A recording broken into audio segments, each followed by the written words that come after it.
everyone. I'm thankful that you are here with us today, watching our presentation about the results of our AI competition organized by the São Paulo Society of Radiology. I am Felipe Kitamura, the current Director of Technologies of SPR, also neuroradiologist working in the AI field in the last couple of years. And I have the pleasure to have here with me today Dr. Gustavo, who can present himself. I am Gustavo. I work at DASA with AI and as a radiologist in Hospital Sírio-Libanês. And also Dr. Eduardo Farina. Thank you, Felipe, for the invitation. I'm Eduardo Farina. I'm a radiologist and neuroradiology fellow at Unifesp, also working with AI at DASA for the past 3 years. I would also like to invite our international participants here today who are our esteemed guests because they won the first places in this challenge today. So please, if you could show the video of our participants here with us today. Vocês puderem mostrar eles aqui também?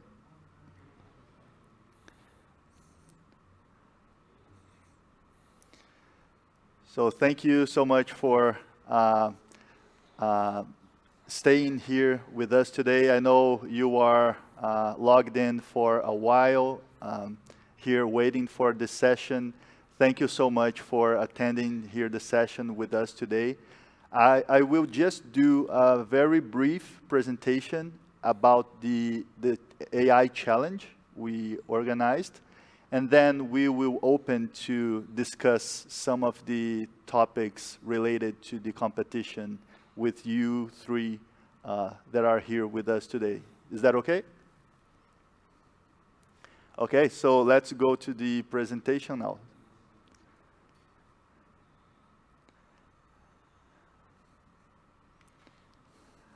So the SPR AI competition this year was about predicting the age of patients from the head CTs. And this competition was organized in the same way that RSNA has organized their competitions in the past years. This is the organizing team, mostly SPR staff, including the current chair of the organization, Nelson Caserta, the chair of the board, César Nomura, Gustavo Corradi, who is with us here today in my right, and Eduardo Farina in my left, who are the responsibles for organizing all the technical details about the data set construction. These are the donating institutions this year. We are thankful that these institutions provided data for the competition. We know it's not, it's actually a big deal to provide data sets publicly. There's a lot of risk regarding the leakage of patient health information. And these institutions were able to get IRB approval and go through all the de-identification process that SPR also helped with. So AC Camargo Cancer Center, DASA, Redditor, and Unifesp. These are the main results. We ended up with a data set of around 2,800 studies and around 500,000 images in total. A total of around 140 entrants in 15 teams with a total of more than 300 submissions. These are not big numbers for Kaggle competitions, but what is interesting in this competition is that participants were able to create a diverse set of solutions and quite creative solutions and make the error a lot smaller than we expected. So in the conclusion, the best model in this competition was able to predict the age of a patient based on the head CT with a mean error of 2.6 years. We had quite diverse creative approaches in solving the problem, and the interesting thing is that these models and these ideas are made public so everyone can learn from this activity. So we see an AI challenge as an educational activity as well, not only bringing the state of the art of a specific task in medicine, but also an education activity that data scientists can learn the radiology world, and physicians and radiologists can learn about the data science world. So this competition engaged a small but a diverse number of participants worldwide, including medical students, radiology residents, radiologists, data scientists, and software engineers. And this is the list of the winners, the 10 first places, first in the left of the screen and 10th position on the right. We are quite happy to see huge participation of international contestants. And I would like now to congratulate all of them for their participation and their solution. And I would like now to call Yosuke and ask Yosuke if you could please briefly describe for us, first of all, why did you decide as a PhD student, as a radiologist or radiology resident, to learn about data science, to learn about AI, and actually learn how to code yourself these models? And then after that, could you also please present your solution to us? Thank you for introduction. My name is Yosuke Yamagishi from Japan. And so as Felipe said, I work as a resident in radiology, while also studying the application of machine learning in the field of radiology at the Graduate School of Medicine, the University of Tokyo. So I started studying machine learning during my 6th year in medical school, when the COVID-19 pandemic prevented students from entering hospitals, so making ward training impossible. During my time in medical school, I was engaged in analyzing the structure of proteins, working on research to reconstruct protein structures from electron microscope images. But I think machine learning is more widely used for clinical field. So I'm really interested in studying machine learning, and Kaggle is best platform for me to learn by myself. So I'm now keen in machine learning. So next I will talk about my solution. So first I want to talk about pre-processing. So I employed a 2D approach, and pre-processing was very crucial.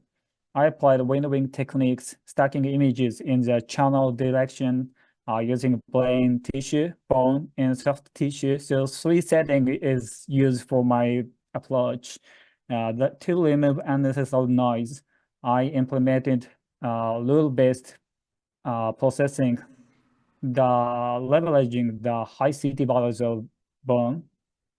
Images with maximum pixel values below threshold in the bone window were discarded. Such images are full of noise. So it is important to clean up the data for better training. And resizing was done to 512 by 512 without completing the depth section to maintain sizes close to the original. And for modeling, I solely used 2D-CNN, the efficient net version 2, small, with basic augmentations like horizontal flip and cutout. The model was trained for 5 epochs using a scheduler starting with an initial learning rate of 0 and so warm-up pattern. And post-processing involved prediction aggregation. Taking the median of predictions outperformed the mean. And furthermore, I aggregated predictions considering the percentile position of each slice within a study. Using the mean of predictions where slices are positioned and 40th percentile of the coder end improved my performance and reducing my validation score from around 4.0 to 3.6. And the publicly leveled score showed a slight improvement, but there is a notable improvement on the private leaderboard. And in this way, I was finally able to create a model that achieves high accuracy with a mean error of 2.6 years. Thank you for listening. Thank you for explaining us how you found your solution. I found your solution quite interesting because nowadays we have all these new fancy architectures and different ways of doing things. In past RSNA competitions, it became clear how 2.5D is important. And even though you were able to use a regular convolutional network with 2D images, and this approach proved quite efficient. So I found that to be quite interesting in this world where people are trying to mix convolution with attention mechanism and also using 2.5D and also 3D. But I'm also interested to hear about our second place participant. If you could show us the slide. Você pode mostrar o slide, por favor, na tela? So now going to our second place, Masatoshi, could you tell us first, why did you get interested in AI and learned to code and train models? And then could you also explain your solution to us? Thank you for your introduction. I am a 6th-year medical student at Osaka University, Masatoshi Abe. I started studying AI in my first year of medical school because I was fascinated by my senior Kagura Oski art. My experience in competition has helped me in my research and development of pathology AI. My solution is based on 2.5-dimensional CNN. My pre-processing is WL is 40 and WW is 80. And stack 3 slices to 3 channel images and detect region of the head from 3 channels color images through thresholdings. If the area of detection region in each image is less than 10% of the image, it is considered that without head, and the image is removed. And CT slice is cropped by OpenCV functions. In training, I used 16 or 25 slices. And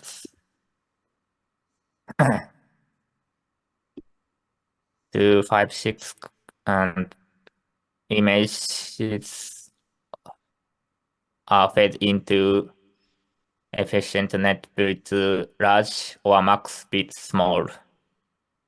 And concat embeddings before global average bullying.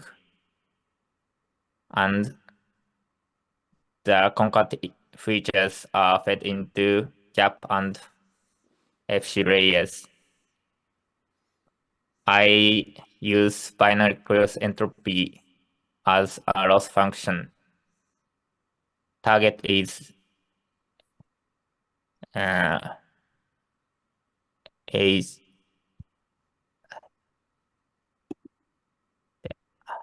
in my experience, DC is best, and MAE and smooth error loss was, but in my local score, I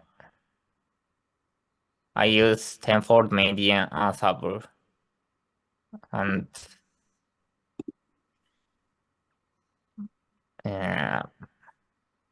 various experience ensemble is final solution. Thank you. Fantastic. Yeah, thank you so much for sharing with us. Se vocês puderem mostrar o slide de novo.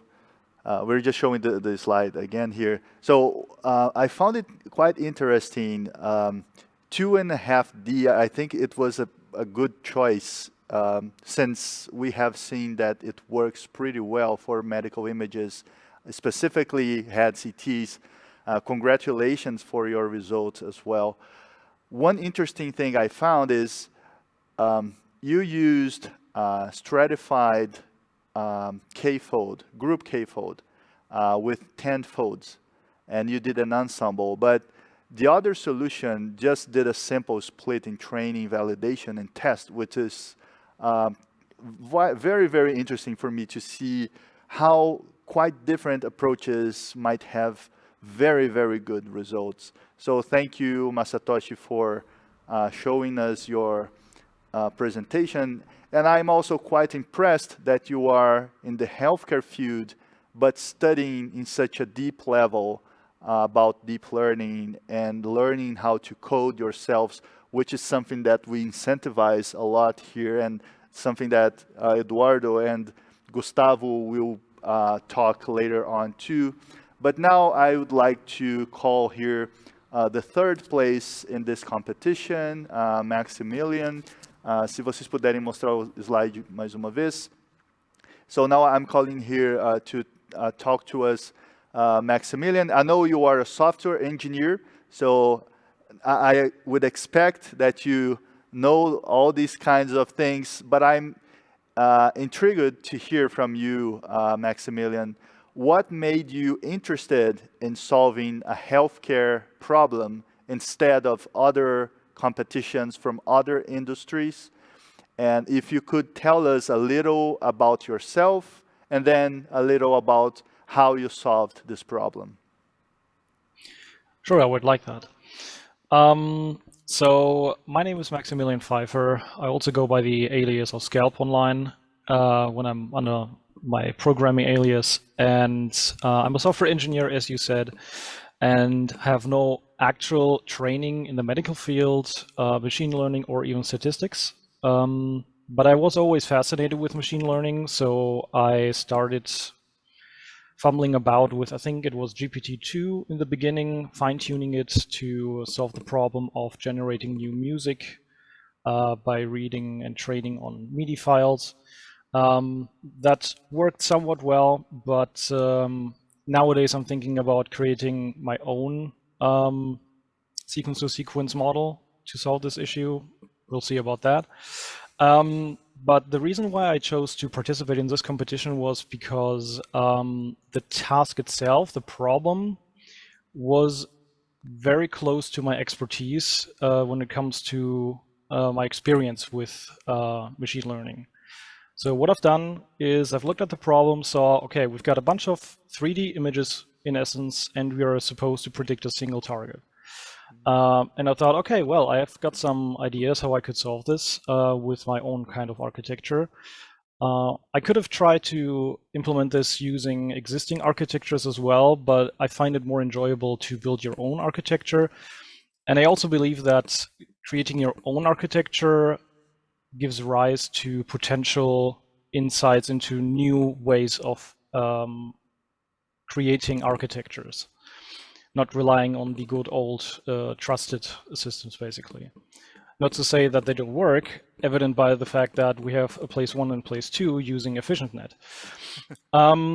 But anyway, so that was the reason why I joined. Like you said, I'm a software engineer, and in my free time, I am doing some machine learning things, just trying to figure out how things really work, not on a mathematical basis, but just on a practical level, basically.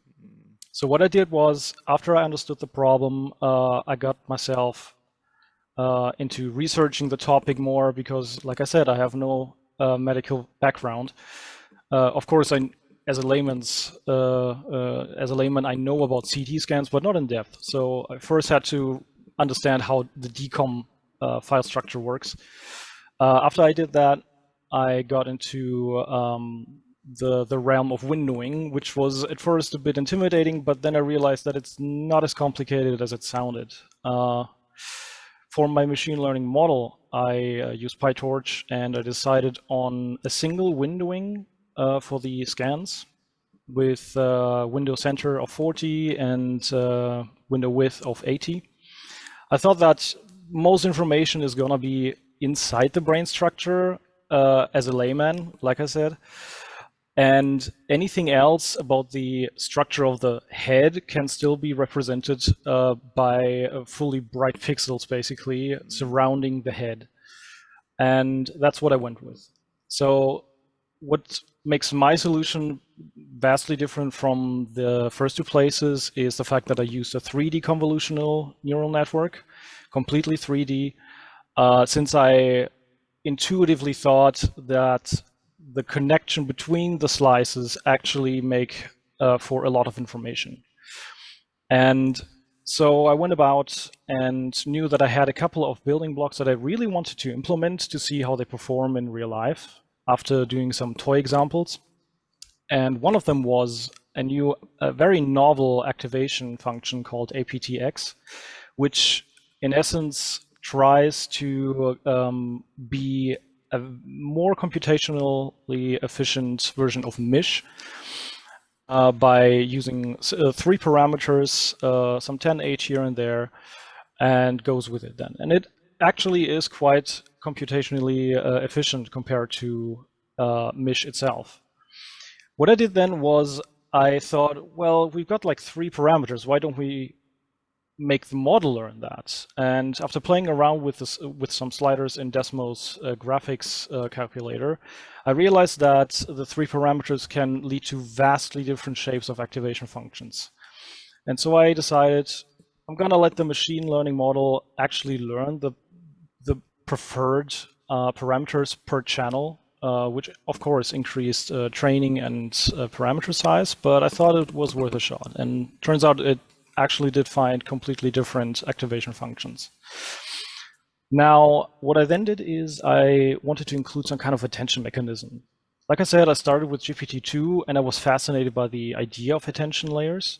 So what I did was using another machine learning model, ChatGPT, I asked it if it knew of any kind of attention mechanism for convolutional neural networks, and in fact it did. And it was CBAM. It was suggesting CBAM, which is basically a combination of both channel attention and spatial attention. Now, I knew about channel attention under a different name, which is a squeeze and excite block, which is very similar. But I was not aware of the spatial attention head, which is very interesting. So I coded it up and also implemented it after the convolutional layer and the activation function.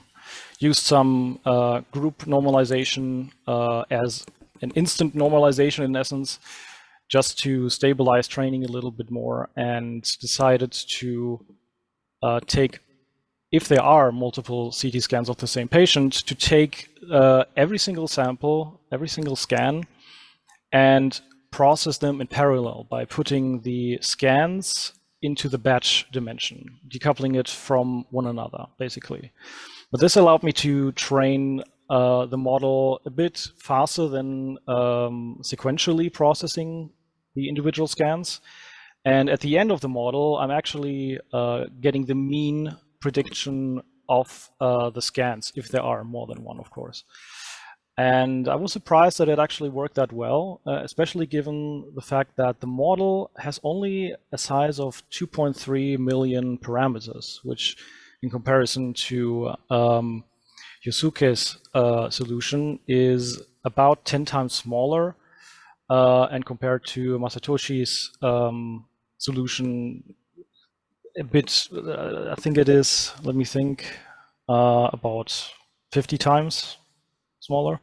So very interesting results. I know that there could have been a lot more to do and some more fine-tuning, and also probably definitely more pre-processing. The only thing I did to pre-process the scans to get them into a standardized input was I took every slice in as an image, basically treating it like a 2D image, resized it, keeping the aspect ratio, and resized it to 128 pixels. And then I center cropped to get a 1:1 ratio, basically. And after that, I stacked the images on top again and did some interpolation to get the depth of the stack of slices to exactly 128 as well. I chose 128 for a couple of reasons. First, because I am a software developer by nature, so I like powers of 2, but also because I noticed that the mean amount of slices per scan were centering around that value. So I thought taking that value, the scans with the lower amount of slices are not going to be interpolated too much, and the information from scans with a lot of slices are not going to be reduced as much. And turns out it worked pretty well, considering.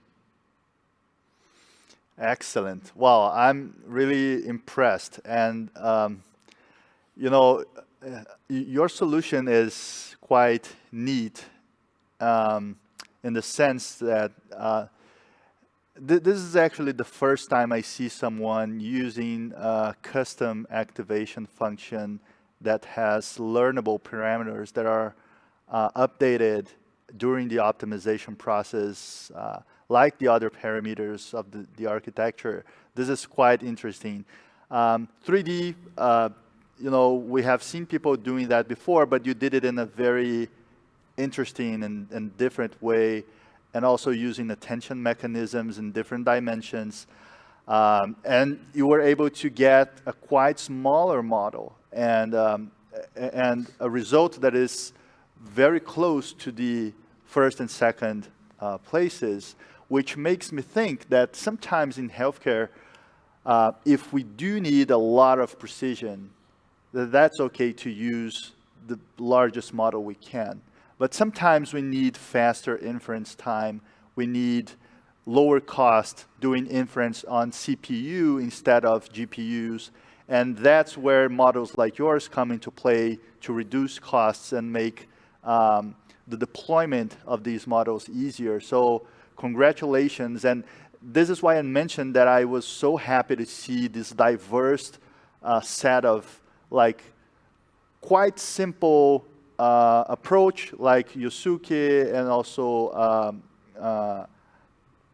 the second place, and that performed so well. And then yours that not so well, but quite close and also quite simple. And I think this is the beauty of doing these kinds of competitions. And I would like to thank you three and all the other contestants as well for dedicating your time and to showing the world this is possible and showing the beauty of this diversity. And with that, I would like to turn to my colleagues who are here with me for them also to share with you how was the process of creating this competition, creating this data set, the hurdles, the challenges we had. So if Gustavo, if you could talk to us about how was your experience in creating this data set and helping organize this competition? It's a challenge like the competition. And we have to do a lot of tasks like check the anonymization, if we have the correct CT, if is with or without contrast, and the anonymization, if it's correct, and organize test and validation. It's a challenge like the challenge. Very good. It shows how difficult it is to organize these challenges, but I think it's worth it, right? I think in the end it's worth it. And could you please, Eduardo, tell us about the plans to, what are the possible scientific outcomes of this, publishing papers, what are you thinking about? First, I want to thank all the participants and especially the 3 of the winners that, as we can say, I just know them by their Kaggle name, Yama, Osaka, and Scalp. I just forgot the real names, but thank you. And what I think it's great is because in a competition like this, the first 3 solutions, one is 2D, the other 2.5D, and the other is 3D. So how in AI, how you can use different ways to solve the tasks. And this, as far as I know, is the first data set available that has defacing on it. So you guys could see on the data set that all the CT scans, if you take a normal head CT, you can reconstruct the patient face, and this can be a PHI, identification of the patient. And what we did in this competition was to run a pre-processing in the scans to remove the face, and that was one thing that was challenging for us because we needed to check all the CT scans to see if this pre-processing function was removing brain tissue, because we didn't want that to happen. So I think from scientific merits, we wanted to invite all the 3 participants to join us on writing a paper about the data set, about the solutions, and how defacing can be an option for sharing data without losing performance. Because we know that right now, like we can predict the brain, the age of the patient by the brain CT, even with defacing with like mean absolute error of 2 years. So it's amazing. Fantastic. So basically, se você puder mostrar eles de novo aqui, basically if we not only did a normal Kaggle competition, but we also did an experiment here. Because, there is this saying that we should not tamper with the pixel data because that might make the models not generalize. And what we showed here partially is that by defacing the training set, if you do the same pre-processing to the test set, the model should generalize. And if we want to use that model in the clinic to deploy it, we just need to pre-process it the same way before we do inference in the model. So this is what we wanted to show here, and this might be one part of this scientific paper showing that we can achieve the same performance even if we're tampering with the pixels in the air around the patient. This could be one more topic within this, this paper. And after the competition ends, I think right now we can talk. The data set was comprised of about 4 institutions, but the test set was only one of those institutions. So probably the model is generalizable. So the test set doesn't have the same distribution of the training set. And you guys achieved a fantastic performance even with this additional challenge that we added. Yeah, so with that, we are already running out of time. I would like to thank the organizers who helped make this challenge possible. I also want to thank all the participants, including you 3, for dedicating your time and making this challenge worth it. And I hope you stay tuned and may participate in other competitions that we organize in the future, either RSNA or SPR. Thank you so much. Thank you for being here with us today. Congratulations Thank you, guys. Congratulations. for all.